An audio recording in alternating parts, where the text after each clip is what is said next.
Hey everyone, and welcome to another Maza's Mobile Musings.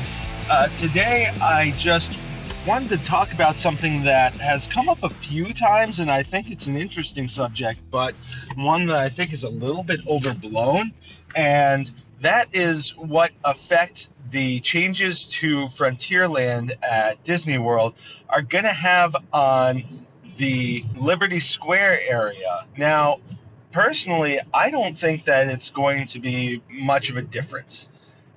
I really believe that a big part of what Disney has been pretty good at is understanding its audience and what captivates its audience, what they're interested in. And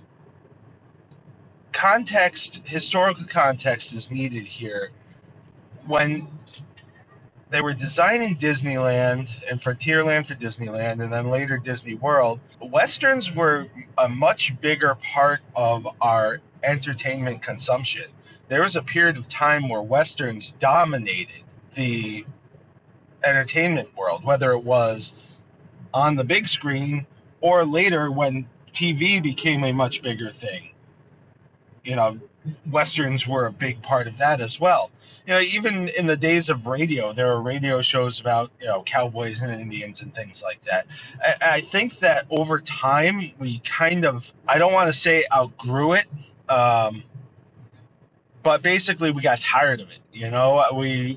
We didn't really have the connection with that era and with, truthfully, a lot of the mythology surrounding that era. There were a lot of misconceptions. There was a lot of romanticizing of things that, just don't fly these days. We kind of, I guess we outgrew it in a certain sense. And it's just not something that people consume these days. You look at like Kevin Costner's recent, Western epic that was supposed to be 2 or 3 movies, and it did so poorly. And I understand that it was a great movie. I haven't seen it myself even. But the first one was so poorly received in theaters that they're not continuing with it. They're not going to do any other movies in what was supposed to be this series.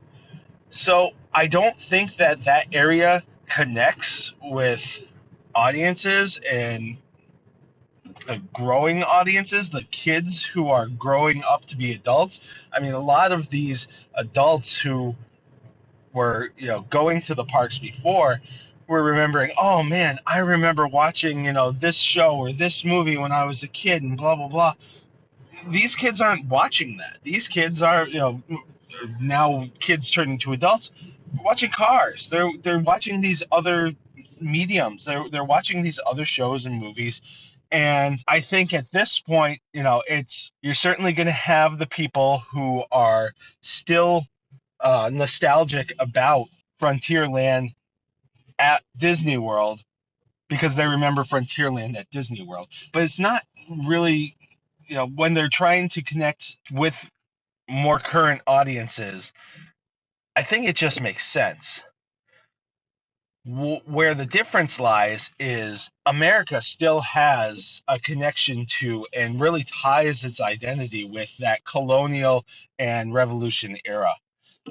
It is still an era that fascinates us. We don't see, you're not seeing a proliferation of movies or shows, about it, but you have seen it continue to be relevant in popular culture. Most recently, obviously, Hamilton is a big example of that. Now, the quality of Hamilton and some other things involved in Hamilton helped boost that, but at the same time, Hamilton was still a consumable product because this was an era that people are still interested in. If nobody cared about the setting in which this story was taking place, then it probably doesn't carry the same weight that it did. But because of the historical significance of the main character, that helps buoy everything else that show is doing.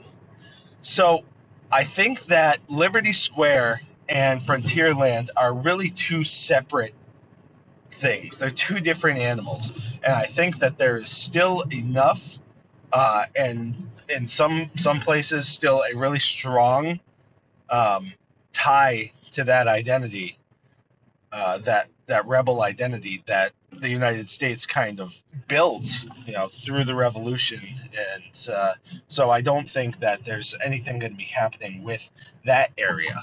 So I understand the concern, and I don't want to make it sound like I don't understand people's disappointment in the changing to Frontierland, the losing of the Rivers of America, the losing the riverboat, losing Tom Sawyer's Island.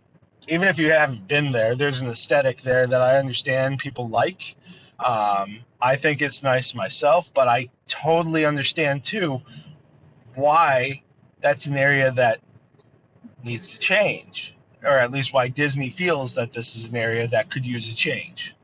So, in short, wrapping it up, because I'm almost at work now, Frontierland, it no longer feels like the frontier for us. The West was won.